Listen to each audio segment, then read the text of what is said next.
కాలాల పాటు ఫలసాయాన్ని అందించే మామిడి తోటల్లో పూర్తిగా రసాయన ఎరువులపై ఆధారపడటం శ్రేయస్కరం కాదు. దీనివల్ల ఖర్చు పెరగడంతో పాటు నాణ్యత తగ్గటం, దిగుబడి క్షీణించటం జరుగుతోంది.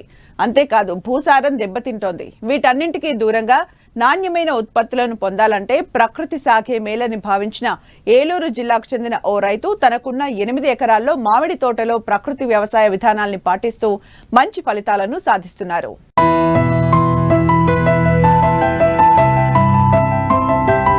రసాయనిక ఎరువులు ఉపయోగించి పండించిన పంటల్లో విష పదార్థాల అవశేషాలు ఉంటున్నాయి. వాటిని ఆహారంగా తీసుకున్న ప్రజలు జబ్బుల పాలవుతున్నారు. ఈ పరిస్థితి నుండి తమ ఆరోగ్యం కాపాడుకునేందుకు రసాయనాలు లేని పంటలు పండించాలనుకున్నారు ఏలూరు జిల్లా ఆగిరిపల్లి మండలం పోర్టు గుడివాడ గ్రామానికి చెందిన రైతు జయప్రకాష్. తనకున్న 8 ఎకరాల మామిడి తోటలో బంగినపల్లి, చిన్న రసాలు, పెద్ద రసాలు, సువర్ణరేఖ, హిమాయత్, కేసరి లాంటి పలు రకాల మామిడి మొక్కలు ఉన్నాయి. అయితే వాటికి పూర్తిగా ప్రకృతి విధానంలో ఎరువులు అందిస్తున్నారు. చీడపీడలకు పలు రకాల కషాయాలను తయారు చేసి పిచికారీ చేస్తున్నారు. దిగుబడి తగ్గినా నాణ్యతతో కూడుకుని ఉండడంతో నేరుగా వినియోగదారులే అధిక ధర చెల్లించి కొనుగోలు చేస్తున్నారు.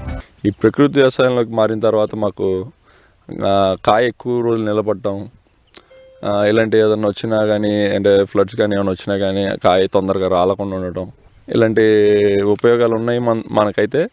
అండ్ మోరోవర్ మేమేం వాడతాము అంటే ఆవు పేడ, గోమూత్రం మెయిన్. మేము వీటిని నాటు ఆవులని నుంచి తీసుకొచ్చే ఆవు పేడ, గోమూత్రమే వాడటం జరుగుతుందండి.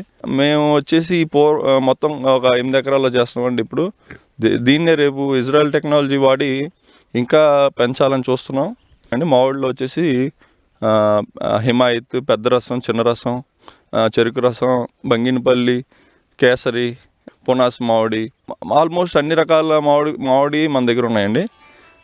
మామిడి వరకే ప్రజెంట్ మనం చేస్తున్నాము. ఇంకా ఫ్యూచర్లో ఇంకా అన్ని రకాలలో దిగాలి అనేది మా ఒక లక్ష్యం. జిగురట్లు పెట్టడం వల్ల మనకి ఏ రకమైన పురుగు ఉంది ఏంటి అనేది మనం దాని నుంచి ఐడెంటిఫై చేసి దానికి తగ్గట్టుగా మనం ట్రీట్మెంట్ చేయొచ్చు చెట్టుకి.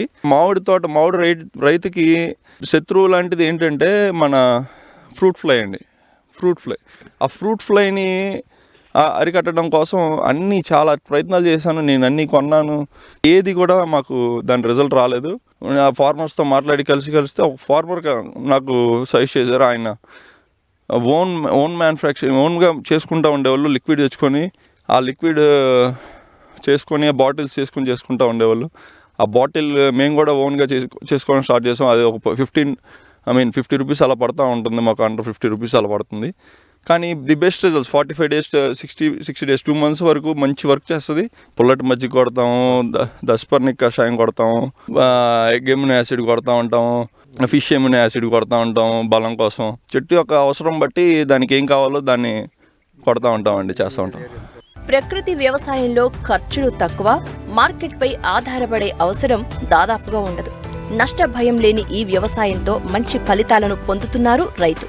ప్రకృతి విభాగం అధికారుల సలహాలు, సూచనలతో పంటల సాగులో ముందడుగు వేస్తున్నారు. మాకేంటంటే మేము కెమికల్ వ్యవసాయం చేసామండి గతంలో.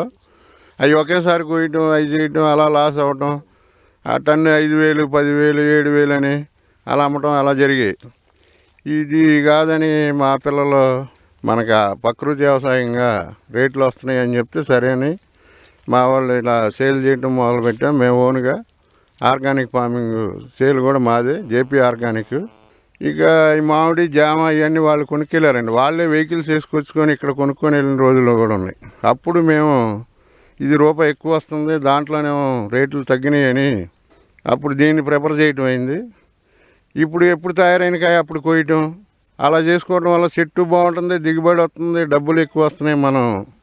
మాకు సేల్ మార్కెటింగ్ కూడా బాగుంది. కస్టమర్లు పచ్చి అవి నవధాన్యాలు అనేవి వేసి అవి చిమ్మటం, మనం జూన్లో అలాగ వర్షాలు పడినప్పుడు దాన్ని మనం కలవ దున్నటం, దానివల్ల బలం వస్తుంది ఒకటి. రెండోది ఏంటంటే మళ్ళీ చెట్టు కన్నా వీక్గా ఉందనుకోండి, ఆవు పేడ, ఆవు పంచకం కలిపి అది చెట్టుకు ఒక 5 లీటర్లు 6 లీటర్లు పోయటం జరుగుతుంది. అది బలం బాగుంది. అలాగే తెగుళ్ళు వచ్చినాయి అనుకోండి, మనం ఇబ్బంది పడుతున్నాం. పురుగు మందులు ఇవన్నీ, దానికోసం ఏం చేస్తున్నాం, వీళ్ళని పిలుస్తున్నాం, వీళ్ళు వచ్చి చెప్తున్నారు. ఈ ఫస్ట్ స్టేజీలు ఇది కొట్టాలంటే అది తయారు చేస్తున్నాం ఇక్కడే. ఏంటంటే కోడిగుడ్లు, నిమ్మకాయ రసం అవి కలిపి చేసి ఆ ద్రావణం నిలవబెట్టి 10 రోజుల తర్వాత దాన్ని పిచికారీ చేయడం జరుగుతుంది. దాంతోపాటు ఇంకా పురుగు ఎక్కువ ఉందనుకోండి, ఉల్లిపాయ, మన నీరు ఉల్లిపాయ ఉంది కదా, ఉల్లిపాయని మిక్సీ బట్టి అలా ఊరబెట్టి 10 రోజుల తర్వాత దాన్ని పిచికారీ. దాంతోపాటు వేప నూనె, ఆముదం, కొబ్బరి నూనె ప్లస్ ఈ కోడిగుడ్లు ఈ మిక్సీ పట్టేసి రెడీ చేసి మళ్ళీ స్ప్రే చేస్తామండి. దానివల్ల ఈ పురుగు అంతా నశింపు జరుగుతుంది. ఇక్కడ హనుమయ్య గారు అనే రైతు మనం ఈ పొలంలో ఈ 8 ఎకరాల్లో మనం మామిడి తోటలు అనేది చేపిస్తున్నామండి. దీనికి ముందు నుంచి కూడా ప్రకృతి వ్యవసాయ పద్ధతులన్నీ పూర్తిగా ప్రకృతి వ్యవసాయంలోనే ఈ తోటను అనేది వీళ్ళు సాగు చేయటం జరుగుతుంది. PMDS అని, ఘనజీవామృతం అని, జీవామృతం అని ఇలాంటి అన్ని పద్ధతులు కూడా వీళ్ళు పాటిస్తున్నారు. మరియు ఈ పూత ముందు వస్తానికి కానీ పురుగు నివారణకు కానీ ప్రతి ఒక్కటి జిగురాట్లో పెట్టడం కానీ, లేదంటే లింగాకర్ష పుట్ట పెట్టుకోవటం కానీ, వేప నూనె ద్రావణం వాడతాను కానీ, గోకృపామృతం కానీ, కోడిగుడ్డు నిమ్మరస ద్రావణాలు కానీ, మిగతా కషాయాలు ఏ అయితే ఉన్నాయో అగ్న్యాస్త్రము ఇలాంటి కషాయాలు కూడా వాళ్ళు వాడుతూ పూర్తిగా ప్రకృతి వ్యవసాయంలోనే దీన్ని సాగు చేయటం అనేది జరుగుతుందండి.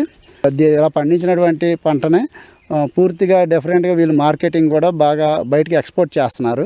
ఆ విధానం వలన వీళ్ళకి ఏంటంటే మంచి గిట్టుబాటు ధర కూడా రావటం జరుగుతుంది. అందువలన వీళ్ళు పూర్తిగా మొత్తం కూడా దీంట్లోనే సాగు చేయడం అనేది జరిగిందండి.